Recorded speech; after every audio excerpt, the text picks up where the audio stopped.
Bienvenidos a esta nueva edición de nuestra serie de entrevistas con los autores de los trabajos que comisionó el PNUD para analizar en un primer momento, en unas primeras reacciones, los efectos de la pandemia en los diferentes países latinoamericanos.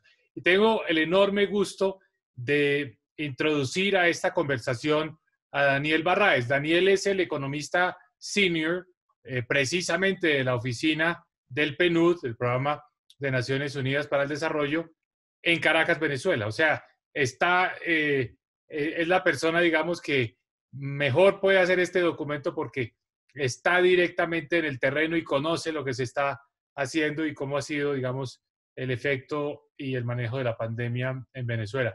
Bienvenido, Daniel. Me da mucho gusto conversar contigo. Y tal vez te quisiera preguntar, este documento que ustedes escribieron, que fue publicado en junio de 2020, hoy estamos a diciembre de 2020, ya han pasado más de 6 meses desde que ustedes lo hicieron.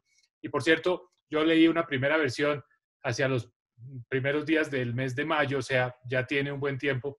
Ustedes hacían una primera evaluación de la pandemia. ¿Por qué no nos compartes cómo veían ustedes las cosas en ese momento?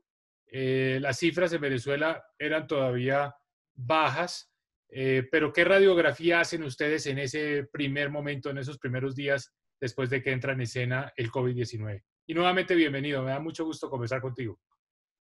Muchas gracias, Mauricio. Es todo un honor que tú seas el conductor de esta entrevista, un conocido policy maker como tú, con una amplia experiencia pues, en todo lo que es la política económica en países de desarrollo. Muchas gracias por la bienvenida. Quiero aprovechar la oportunidad para dar las gracias y saludar la iniciativa del Buró de América Latina y del Caribe, encabezado por su economista Luis Felipe López Calvo y también por la iniciativa que lideró la economista jefe de la región, Marcela Meléndez, en tomar esta iniciativa pues, de análisis y estudio y que termina hoy en día pues, con la publicación de este libro y estas entrevistas. Efectivamente, Mauricio, nosotros comenzamos haciendo este análisis hacia el mes de marzo, estaba recién comenzando, a finales del mes de marzo, recién comenzando la pandemia en América Latina. Y tendría que decirte que el caso de Venezuela es un caso singular, es un caso muy especial en América Latina, incluso si lo comparas con el resto de los países petroleros. Porque el caso de Venezuela, Venezuela enfrenta una pandemia, enfrenta la pandemia en un contexto económico sumamente adverso, con una crisis económica muy profunda previa a esta pandemia, y eso lo hace particular. No hay parangones en la región al respecto. Por ejemplo, el PIB venezolano se contrae desde el 2014 y en los últimos años ha tenido caídas de dos dígitos, o sea, a veces hemos pasado de los 20, cercanos a los 30 puntos. Tenemos un déficit fiscal elevado, muy importante. Mantenemos unas tasas de inflación muy elevadas. El caso, bueno, en 2018 estuvimos en hiperinflación, de acuerdo a la definición tradicional de Keynesian. Es una economía que enfrenta en su momento enfrentó importantes distorsiones cambiarias y monetarias. Estamos actualmente en un default de deuda externa y además, para pues, cerrar el cuadro, tienen las sanciones económico-financieras de la administración Trump que hacen de este caso, el venezolano, un caso particular y especial. Además, retomando tu pregunta, en el momento de lo que ha transcurrido de la pandemia, del inicio de la pandemia al día de hoy, ha habido una superposición de choques. Está el choque de la pandemia con sus mecanismos de transmisión propia, su propia incertidumbre, pero en Venezuela hemos estado viviendo paralelamente el tema del suministro de la gasolina, en donde el suministro de combustible ha sido seriamente perturbado en el país. La capital ha estado menos perturbada, pero te imaginarás que en Venezuela, siendo un país donde el transporte de bienes y servicios se hace fundamentalmente a través de camiones exportados, el suministro de combustible y el suministro de combustible, impacta tremendamente lo que es el transporte de bienes esenciales y el transporte público de las personas, porque la ciudad de Caracas cuenta con metro, y es una de las pocas que cuenta con metro en Venezuela. Entonces aquí ha habido una superposición de dos choques que son de una intensidad económica. Tal vez para Entonces yo creo que eso ha sido una de las... comentarte ese punto, se ha dicho mucho que América Latina, que ha sido la región más afectada por la pandemia, en términos del número de casos, del número de personas fallecidas, en términos de la contracción económica, que se espera este año sea cercana al 8% en América Latina como un todo, se habla mucho de las condiciones iniciales, que algo que hizo mucho más grave la pandemia en esta región fueron las condiciones iniciales. Bueno, si eso es cierto para la región como un todo, es doblemente cierto o 3 veces más cierto en el caso de Venezuela, donde las condiciones iniciales eran mucho menos favorables. Es decir, ese contexto de crisis económica y de una situación de mucha inestabilidad, pues seguramente hizo mucho más complejo el manejo de la pandemia y sus consecuencias. Posicionémonos en abril, mayo de este año. ¿Cómo se veía esos primeros momentos de la pandemia y la respuesta de política frente a la pandemia, la capacidad del gobierno de enfrentar esa pandemia? Y lo que te preguntaba, ¿qué ha pasado desde ese entonces y cómo se ven las cosas hoy en día?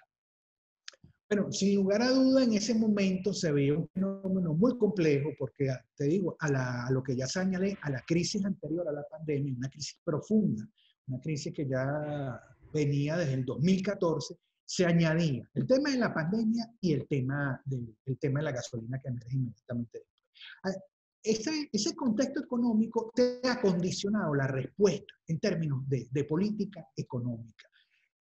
Para decirlo en términos mucho más expeditos, el Estado venezolano contaba con un muy reducido espacio fiscal para poder financiar las medidas que habían avanzado en ese momento los distintos gobiernos, inclusive que recomiendan los multilaterales y que conocemos más o menos bien, que eran medidas de corte fiscal, de expansión del gasto público, grandes inversiones en salud, medidas de sostenimiento de la demanda de los hogares, medidas de apoyo a la oferta agregada, medidas a las empresas, a las microempresas, pero el Estado venezolano no se con capacidad financiera, ni tenía capacidad de endeudamiento, porque el default ha cerrado los mercados internacionales, ni tenía los ahorros en ese momento. Nosotros veíamos una situación muy compleja y por eso hicimos especial hincapié en nuestro documento en la necesidad del financiamiento externo para poder abordar los costos financieros que significa enfrentar a la pandemia. Fíjate, un riesgo que nosotros avisoramos en su momento, afortunadamente no fue un riesgo que se materializó, que fue el tema del financiamiento monetario del gasto, un incremento de este financiamiento para abordar el tema de la pandemia, para sufragar esos gastos, porque esto se iba a traducir en términos inflacionarias y va a tener unas implicaciones en el mercado cambiario costosas. Afortunadamente, el fenómeno del financiamiento monetario no se dio. Los agregados monetarios, la base y el M2 han venido en términos reales. Es decir, crecen a una velocidad menor que la inflación y ese riesgo no se ha mezclado. Sin embargo, las grandes inversiones en salud que se hubiesen requerido por la ausencia de ese financiamiento no han sido pues, las deseables. También lo preveíamos en su momento y se materializó en cierto sentido una contracción de los precios del petróleo. En el 2019 el precio promedio de la cesta venezolana fue de $59.7 por barril. Al mes de octubre, es decir, enero-octubre del 2020, el precio de la cesta venezolana está en 29, poco menos de $30 por barril. Es decir, tienes una contracción del 50% del precio, de precio.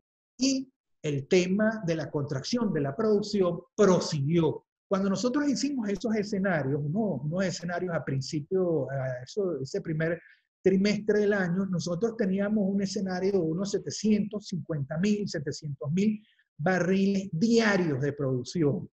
Es posible que el promedio del año ya haya bajado un poco de eso, por lo tanto tienes una contracción del ingreso petrolero menor de lo que habíamos previsto inicialmente por fruto de las dos variables fundamentales, tanto de precio como de cantidad. Entonces tienes un tema Y de eso va a ingreso. redundar en una caída en la actividad económica. ¿De qué orden de magnitud? ¿Qué va a pasar con la pobreza en Venezuela en este año 2020? ¿Y cómo podría, pues, digamos, tratar de cuantificar efecto pandemia, efecto caída de la producción y de los precios del petróleo? Bueno, sin lugar a dudas, nosotros habíamos previsto tres escenarios. Fíjate, ahí quiero señalar que nosotros hablamos de escenarios más que un pronóstico econométrico tradicional, donde tú tienes el pulso de la coyuntura económica mes a mes, día a día. Aquí nosotros hicimos tres grandes supuestos y de los tres escenarios que nosotros planteamos, un escenario que estaba alrededor de los 10 puntos de caída, otro alrededor de los 20 puntos y uno cercano a los 30 puntos. Lo que nosotros vemos el día de hoy es una contracción del PIB cercana a los 30 puntos porcentuales, ¿no?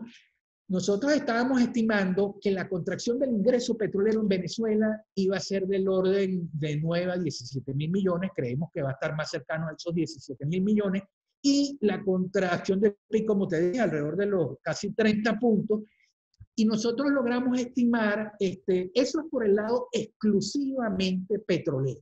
Ahora, cuando nosotros diferenciamos ya el tema de las medidas de aislamiento social, la parálisis económica que se produce por las medidas de aislamiento social, nosotros estimamos que había una contracción entre 8 y 10 puntos porcentuales del PIB por parálisis por trimestre, por parálisis económica por el trimestre. Aquí nosotros recurrimos, aunque es algo tal vez un poco técnico, Venezuela ha vivido choques importantes en los últimos años. Nosotros recurrimos a lo que fue la medida del paro petrolero del 2002 y también a lo que fue el blackout, el famoso apagón eléctrico del 2018, que tienen en común con el coronavirus, que son medidas, son choques, perdón, que son tanto de oferta como demanda. Y esas fueron las estimaciones. Entonces, repito, nuestro ingreso petrolero está cayendo alrededor de los 17 mil millones de dólares y por cada punto de paralización de trimestral son entre 8 y 10 puntos del PIB.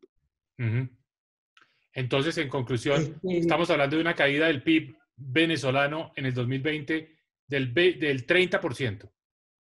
Muy probablemente tengamos una caída del 30, algunos puntos más, algunos puntos menos, pero bueno, bien, caídas de esa pero magnitud. tal vez nos pone en el contexto del país, en el mundo, que más resulta afectado por esta coyuntura. Bueno, obviamente amplificada, exponenciada por el fenómeno petrolero y por las sanciones económicas. Pero una caída del 30%, para poner esto en perspectiva, frente al nivel del 2014, como ha habido una sucesión de contracciones económicas, estamos hablando que la economía venezolana hoy, al final del 2020, va a ser por un 40%, un 35% de lo que era la economía en el 2014.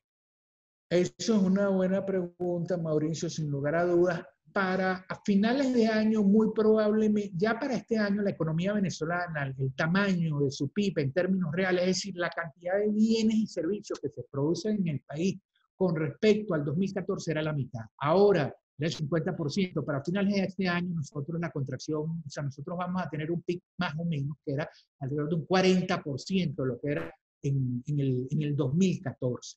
Con respecto a tu otra pregunta sobre implicaciones sociales, que son las implicaciones es muy que importante ese preocupan, capítulo. Sí, que preocupan enormemente al PNUD, que son, digamos, las prioridades como institución de Agencia de Desarrollo de Naciones Unidas. Puedo decir que está el tema de el tema de la pobreza, pues indudablemente se va a agudizar.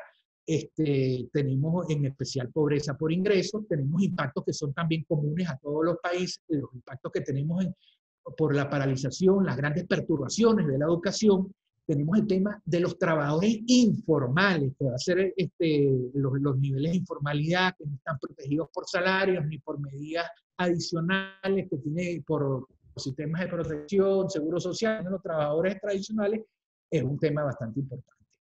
Y hay dos aspectos que yo quisiera señalar que valen la pena resaltar, que es el tema de la caída de las remesas. Venezuela cuenta con un importante sector de migrantes que enviaban remesas en el extranjero. Hay distintas estimaciones de consultoras privadas, pero la estimación de la contracción de las remesas, sin duda alguna, va a ser significativa, en especial de los países vecinos, porque la pandemia se trata de un fenómeno mundial. Y la contracción del ingreso público va a afectar a lo que es la capacidad del gobierno nacional para la importación de alimentos y el sistema de bolsas CLAP, que es el sistema de distribución de alimentos estatal. Al tener menos recursos, menos divisas petroleras, pues vas a tener también menos posibilidades de compartir de importar y distribuir alimentos. Entonces, tenemos implicaciones económicas y sociales realmente importantes. Y en vista de las dificultades que hay para las importaciones petroleras debido a las sanciones económicas, por eso nosotros volvemos y reitero la importancia de lo que es el financiamiento externo y la ayuda internacional para afrontar los grandes desafíos que estamos enfrentando en este momento. Sin duda. Hablemos de la pandemia propiamente dicha, o sea, las medidas que se adoptaron para enfrentar la pandemia. Ustedes en el documento hablaban ya de los efectos de las medidas de cuarentena, las políticas de distanciamiento. ¿Qué tanto de esto realmente se hizo? Y tal vez algo importante, y es las cifras de contagio de Venezuela. ¿Son cifras que permiten pensar que la respuesta gubernamental fue efectiva o simplemente que hay un subreporte muy grande de lo que realmente ocurrió? Bueno, fíjate, en el caso de Venezuela, estuvimos, no creo que no llegamos a los 2.000 contagios diarios. En este momento ha retrocedido. Yo diría que la superposición del choque de distribución de gasolina y sus impactos en el transporte público fue un factor que, si bien es negativo, tuvo una contraparte que hizo más efectivas las medidas de aislamiento social. Y eso, pues, tuvo su efecto en cuanto a la transmisión. Y las medidas de aislamiento social durante los primeros meses fueron realmente profundas en Venezuela. O sea, el aislamiento, el aislamiento social fue realmente efectivo en los primeros meses. Ahora, cuando el número de contagios comenzó a declinar, el gobierno incrementó un esquema de 7x7, que eran 7 días de confinamiento radical y 7 días flexibles, donde fueron progresivamente flexibilizando la participación de distintos sectores económicos. Eso ha tenido sus costos económicos porque tiene una parálisis, pero creo que también redundó. Los temas de registro son complejos y tienen que ver con la capacidad de hacer test, la capacidad de procesamiento de los tests. Y Venezuela ha contado también con recursos limitados al respecto. Entonces es un tema bastante complejo. Creo que en cuanto a las medidas, mira, las medidas que se ven en cuanto a la pandemia, fíjate, hemos hablado de política fiscal, una política fiscal expansiva, contracíclica, políticas monetarias no convencionales, que Venezuela las tiene reducidas por las razones que explicaba anteriormente, el tema de un espacio fiscal reducido y la elevada inflación te limita las posibilidades de efectuar políticas no convencionales monetarias. Pero sin embargo, hubo algunas iniciativas para sostener la capacidad adquisitiva de los hogares, la llamada, pues, digamos, medidas de demanda agregada, que fueron a través de bonos, a través del llamado sistema de bonos, del sistema Patria en Venezuela. Esos bonos, el gobierno ha mantenido, esos bonos son pequeñas cantidades, pero esos bonos han venido llegando. Las últimas encuestas que se tiene conocimiento de consultores privadas, se habla de una cobertura del sistema de comités locales de abastecimiento alimentario, CLAP, donde coinciden distintas consultoras privadas de un 80% al menos de cobertura de distribución de alimentos. las bolsas tienen distintas composiciones, tienen distintas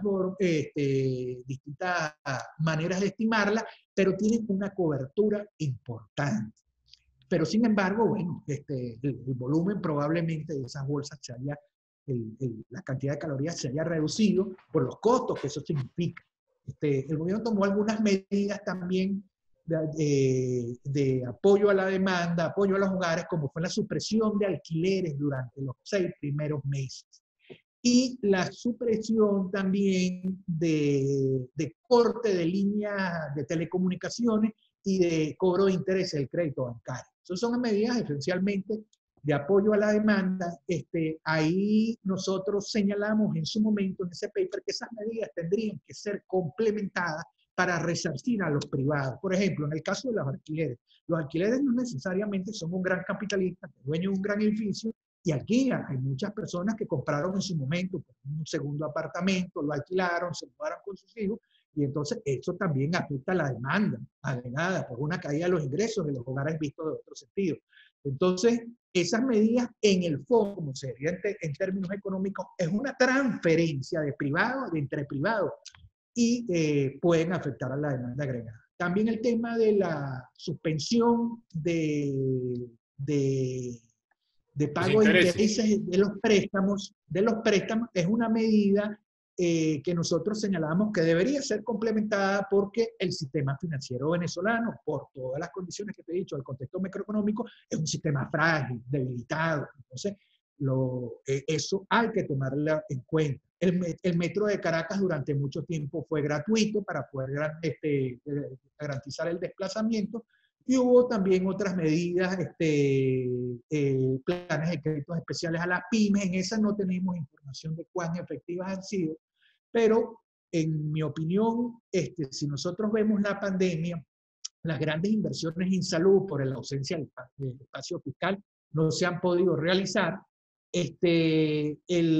La supresión de pagos de alquileres ya te la comenté.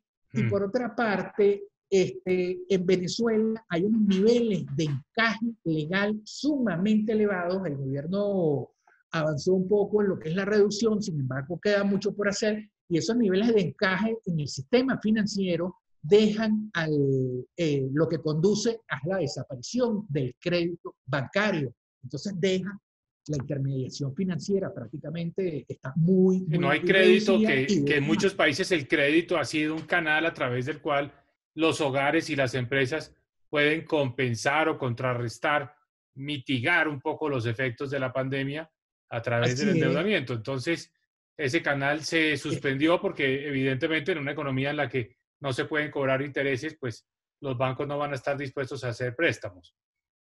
Efectivamente, la intermediación. Te quería preguntar un tema de gran interés para los demás países latinoamericanos, y entre ellos Colombia, donde me encuentro en este momento, es el tema migratorio. Entonces, ¿qué evaluación haces tú del efecto de la pandemia sobre la migración?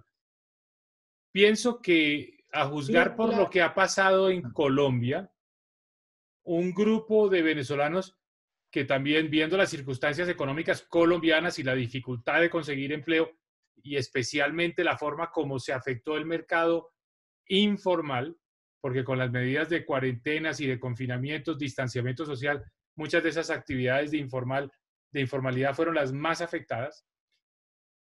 Un grupo de venezolanos regresa a su país porque entre amortiguar la crisis, desempleado en Colombia o en Venezuela, pues prefiere hacerlo en su casa, con sus familiares y con esa red de apoyo que naturalmente se forma alrededor de una familia.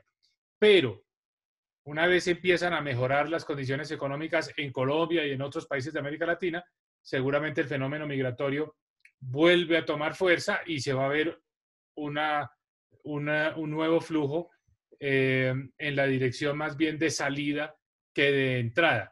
Pero me gustaría muchísimo, porque tú tienes la información, has analizado el problema, y tratar de establecer y preguntarte qué evaluación haces de la relación entre pandemia y migración. Sí, sin duda alguna, la pandemia ha tenido un efecto en la dirección de los flujos migratorios. Venezuela, de acuerdo a estimaciones de la ANUR, habían varios millones de migrantes, especialmente concentrados en América Latina. Habían migrantes también en Estados Unidos, España, Europa, pero la migración de bajos recursos fue fundamentalmente hacia Colombia, fue a Ecuador y en menor medida Perú y Brasil. Ahora, con la llegada de la pandemia, por las razones que tú muy bien has expuesto, hubo un fenómeno que no habíamos conocido en los últimos años, que es la migración en reverso. Regresan los venezolanos de escasos recursos, porque es más fácil soportar en tu país pues, la parálisis económica que hacerlo. Se hablaba de alrededor de 500.000 de venezolanos de los países vecinos que están retornando, y eso ha sido objeto de estudio. Hemos estado evaluando la situación de la migración en reverso, y eso muy probablemente, dadas las condiciones económicas, cambie de dirección nuevamente. En la medida en que Venezuela no recupere la senda del crecimiento económico, pues los condicionantes de la migración son enormes y son bien conocidos. Muy probablemente se retome la dirección de salida y no de regreso de los venezolanos. Yo creo que es muy importante, primero, como inclusive lo he visto en declaraciones tuyas a través de la prensa, no estigmatizar a los migrantes, ni los que regresan ni los que van a buscar trabajo. El tema de migración es difícil. Creo que es importante también que se diseñen planes para un regreso ordenado y estímulo de regreso de los venezolanos, muchos muy valiosos que se encuentran en el extranjero, y retornen al país. Pero el problema fundamental de la migración, yo creo que sin lugar a dudas va a ser el tema económico. Quiero aprovecharte también para señalarte que el Programa de las Naciones Unidas para el Desarrollo, aquí en la Oficina País de Venezuela, ha elaborado un plan de respuesta y recuperación económica y social ante el COVID. Hemos tocado el tema de la migración, es un plan que cuenta con varios ejes: un eje macroeconómico, un eje de atención a las mini pymes, pequeñas y medianas industrias, al tema de salud, en el tema de la educación, atención a la población más muy vulnerable, que ya pues hemos compartido con distintas instituciones y agencias internacionales, gubernamentales, que es un aporte más del PNUD pues, a intentar enfrentar el COVID y enfrentar los desafíos de la migración. Muy bien, pues muchas gracias, Daniel. Se nos fue muy rápido el tiempo, se pasó volando. Yo lo que quiero es invitarlos a todos ustedes a que lean el documento, porque es un documento muy completo, insisto, en una economía para la que se ha vuelto crecientemente difícil escribir análisis y reportes por la escasez de datos, pero afortunadamente el PNUD puede compensar un poco eso y tener acceso a una información de diferentes fuentes que nos permite tener una mejor radiografía sobre una economía que es tal vez la economía que está en el mundo entero hoy teniendo la peor contracción, producto de esta conjunción de choques que muy hábilmente nos ha descrito Daniel. Tema para largo, tema que nos va a dar para hablar en más de una sesión y en más de una oportunidad, porque América Latina no estará al otro lado si no están todos los países en buenas condiciones, porque hay muchos vasos comunicantes, el migratorio es uno de ellos, de manera que los ojos están puestos sobre Venezuela y sobre la capacidad de resolver su problemática económica y social. Daniel, muchas gracias, ha sido muy amena esta charla. El trabajo, insisto, es un punto de referencia obligado para quienes tengan interés en entender los efectos de la pandemia sobre una de las economías más importantes y sobre todo con más complejidad en América Latina, que es la economía venezolana. Muchas, muchas gracias. Muchas gracias a ti, Mauricio. Muchas gracias. Ha sido un placer para mí compartir con todos ustedes y contigo especialmente, Mauricio. Gracias.